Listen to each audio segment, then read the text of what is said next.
नमस्कार दोस्तों, आपके अपने YouTube channel new education institute सूची में मैं विनय सर आप सभी का इससे मैं स्वागत करता हूँ। हम लोग भारतीय संविधान से संबंधित कुछ महत्वपूर्ण प्रश्न पढ़ने वाले हैं। क्वेश्चन नंबर फर्स्ट,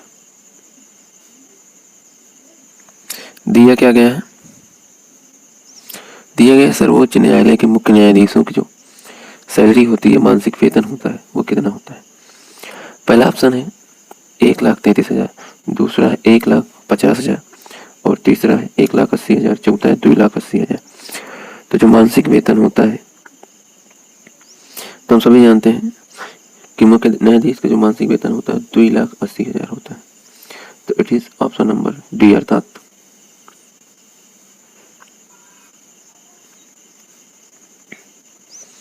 इसके बाद क्वेश्चन दिया गया, राष्ट्रपति को निम्न परिस्थिति में आपातकाल की घोषणा करने का अधिकार है। तो दिया क्या गया? पहला ऑप्शन है युद्ध, विदेश आक्रमण अथवा सदस्य विद्रोह की स्थिति में, या किसी राज्य में संवैधानिक मशीनरी विफल होने पर, या देश का वित्तीय स्थिति खराब होने पर, या फिर चौथा ऑप्शन दिया है उपर्युक्त सभी। तो हम लोग जानते हैं ये तीन ऊपर की सही स्थितियां हैं, तो ऑप्शन नंबर डी सही होगा।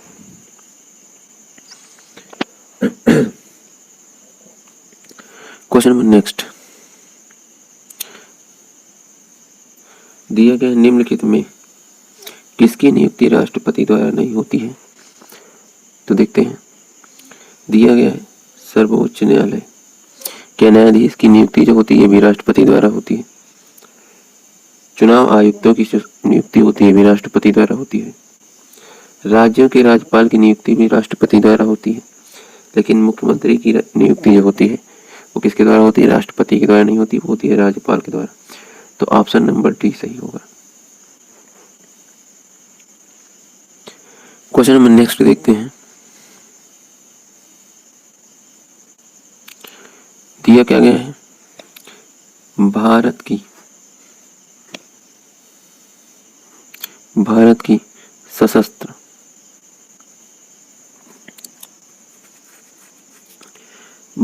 सशस्त्र सेनाओं का जो सर्वोच्च कमांडर या अधिकारी होता है, तो सभी जानते हैं नंबर 1 क्या दिया गया है, जिसमें ऑप्शन मुख्य न्यायाधीश, दूसरे पे पीएम अर्थात प्रधानमंत्री, तीसरे पे राष्ट्रपति, चौथे पे सेना प्रमुख। तो समस्त सेनाओं अर्थात तीनों सेनाओं का जो सबसे बड़ा अधिकारी माना जाता है वो राष्ट्रपति को माना जाता है। तो ऑप्शन नंबर सी होगा।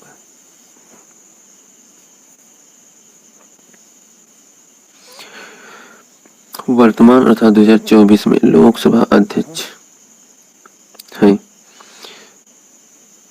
देखते हैं क्या दिया गया है। शिवराज पाटिल, दूसरा मनोहर जोशी, तीसरा ओम बिरला, चौथा सुमित्रा महाजन।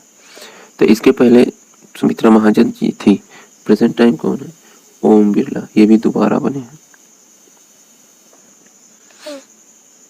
आगे चलते हैं,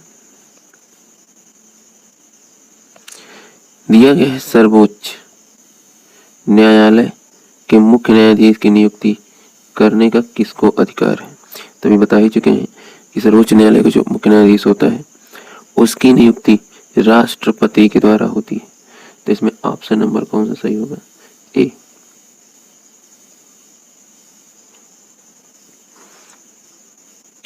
नेक्स्ट कहा गया है सर्वोच्च न्यायालय के न्यायाधीश यानी सर्वोच्च न्यायालय और उच्च न्यायालय के न्यायाधीशों की नियुक्ति किसके द्वारा होती है? तो हम सभी जानते हैं कि नियुक्ति तो राष्ट्रपति के द्वारा होती है, लेकिन सलाह किसकी लगती है? तो सर्वोच्च न्यायालय के मुख्य न्यायाधीश की। तो ऑप्शन जो सही रहेगा वो राष्ट्रपति रहेगा। नेक्स्ट देखते हैं, हमारा संविधान राज्यसभा पर कुछ विशेष अधिकार है देता है। तो राज्यसभा का जो निर्माण होता है, यह गठन होता है, इनके सदस्यों का चुनाव होता है, वो राज्यों के विधायकों अर्थात विधानसभाओं के जो सदस्य होते हैं उनके द्वारा इनका चुनाव होता है। तो जो कुछ विशेष योगदान रहता है वो किसका रहता है? ये विशेष अधिकार रहता है तो राज्यों का।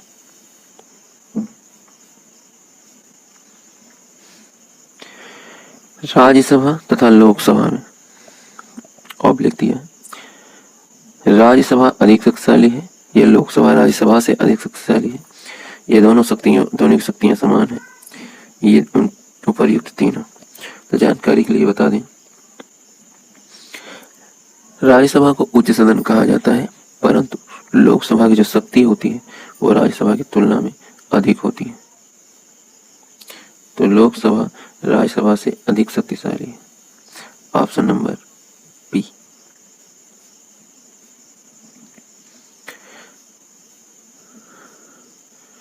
कहा गया है लोकसभा की बैठकों की अध्यक्षता कौन करता है। तो हम सभी जानते हैं कि जो लोकसभा होता है उसकी अध्यक्षता करता है स्पीकर, जिसको लोकसभा अध्यक्ष भी कहा जाता है। और प्रेजेंट टाइम लोकसभा अध्यक्ष कौन है, तो ओम बिरला जी हैं।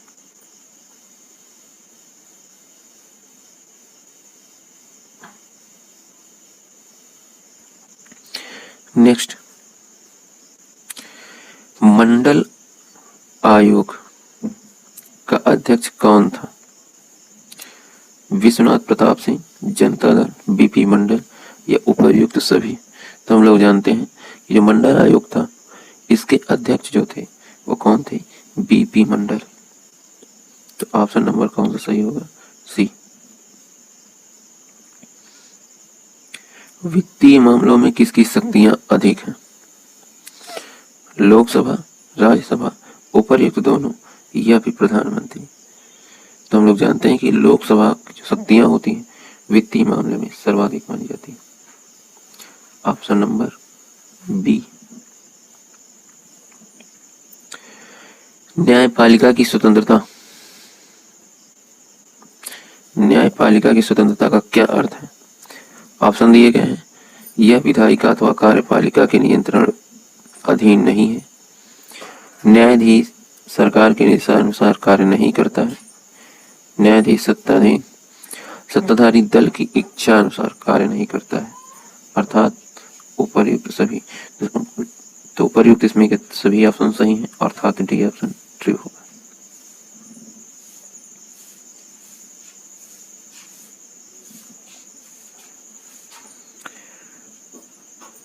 राज्यसभा के सदस्यों की अधिकतम संख्या हो सकती है।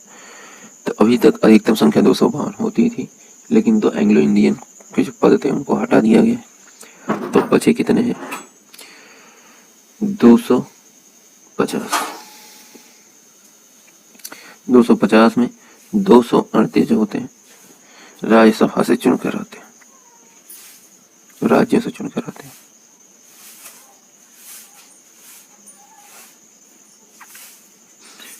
अगला क्वेश्चन है, राज्यसभा की बैठकों की अध्यक्षता कौन करता है। तो लोकसभा का जो अध्यक्ष होता है उसकी बैठक लोकसभा अध्यक्ष करता है।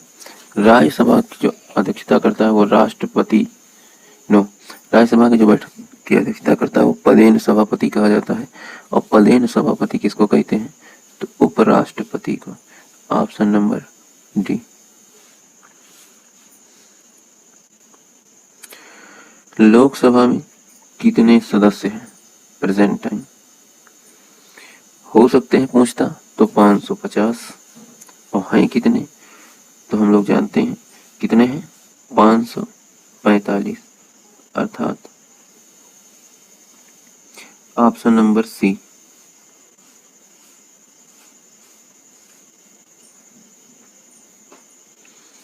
भारत के राष्ट्रपति का जो मासिक वेतन होता है वो कितना होता है पूछा गया है।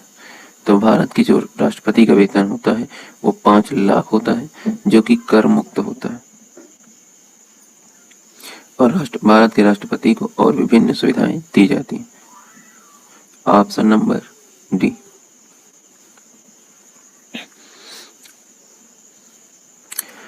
राष्ट्रपति का चुनाव लड़ने के लिए उम्मीदवार का नाम कितने निर्वाचकों द्वारा प्रस्तावित होना चाहिए। तो कहने का मतलब यह है कि 50 अनुमोदक होने चाहिए।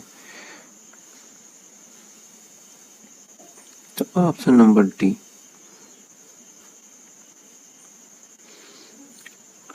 भारत के प्रधानमंत्री की नियुक्ति की जाती है।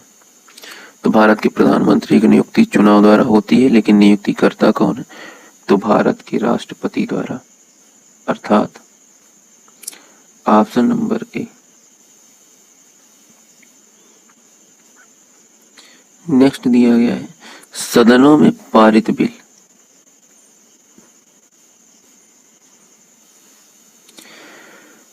सभी बिल राष्ट्रपति की सहमति के बाद ही लागू होते हैं। क्यों होते हैं?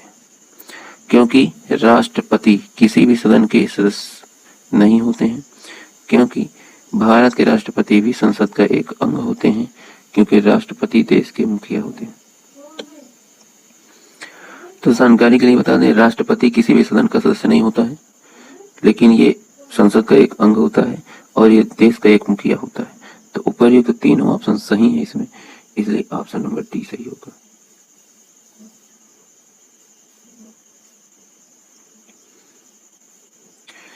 लोकसभा द्वारा एक बार सरकारी बजट या कोई अन्य वित्त विधेयक पारित करने के बाद राज्यसभा उसे अस्वीकार नहीं कर सकता है, वह इसमें केवल कुछ दिनों के लिए विलंब कर सकता है।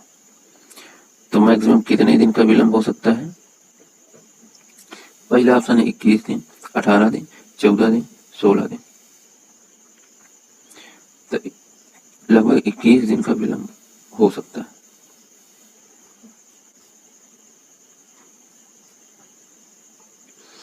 अगला क्वेश्चन है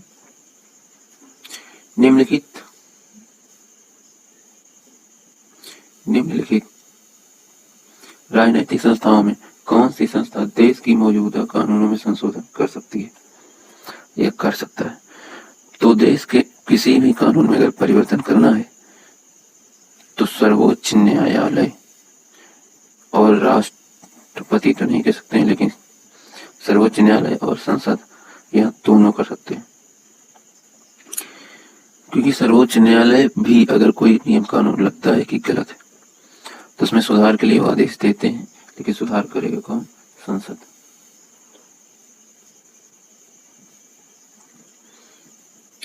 राष्ट्रपति का चुनाव किया जाता है जनता द्वारा, संसद द्वारा, राज्य विधानसभाओं द्वारा या संसद तथा राज्यसभा के विधानसभा के निर्वाचित सदस्यों द्वारा।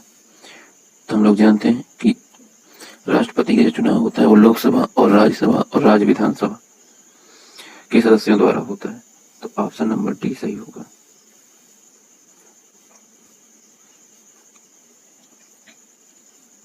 अगला क्वेश्चन है संसद में कितने सदन होते हैं? 1, 2, 3, 4। तो जानकारी के लिए बता दें, संसद जो बनती है हमारी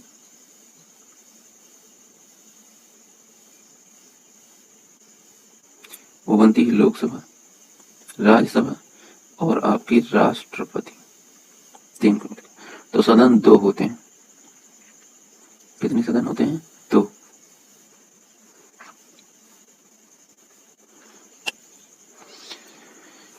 उसके बाद दिया गया क्वेश्चन में नेक्स्ट, नागरिकों तथा सरकार के बीच विवाद कौन सुलझाता है? तो अगर नागरिक और सरकार के मध्य कोई भी विवाद उत्पन्न होता है तो उसके लिए होती है सर्वोच्च न्यायालय और उच्च न्यायालय। तो ऑप्शन नंबर सी। निम्नलिखित में से कौन राजनीतिक कार्यपालिका का हिस्सा होता है? तो राजनीतिक कहा गया है, नंबर 1 है जिलाधीश, नंबर 2 है गृह मंत्रालय का सचिव, पुलिस महानिदेशक, गृह मंत्री। तो हम लोग जानते हैं कि जिलाधीश अर्थात जिला का जो न्यायाधीश होता है, गृह मंत्रालय का सचिव ये भी एक IAS अधिकारी होता है, पुलिस महानिदेशक सभी जानते हैं DGP या ADGP इसमें आते हैं। तो बचता कौन है? गृह मंत्री। गृह मंत्री क्या होते हैं? ये लोकसभा या राज्यसभा के सदस्य होते हैं जो कि जनता द्वारा या फिर राज्य के विधानसभा द्वारा चुनकर आते हैं।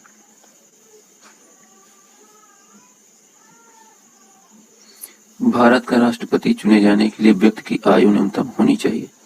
तो इसको हम सभी जानते हैं कि भारत का राष्ट्रपति बनने के लिए न्यूनतम आयु 35 वर्ष होनी चाहिए।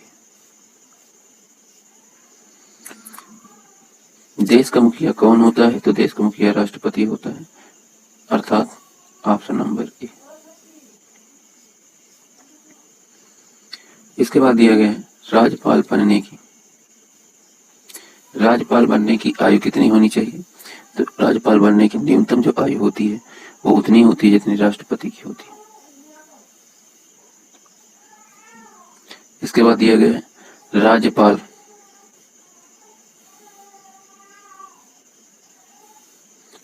का कार्यकाल कितने वर्ष का होता है।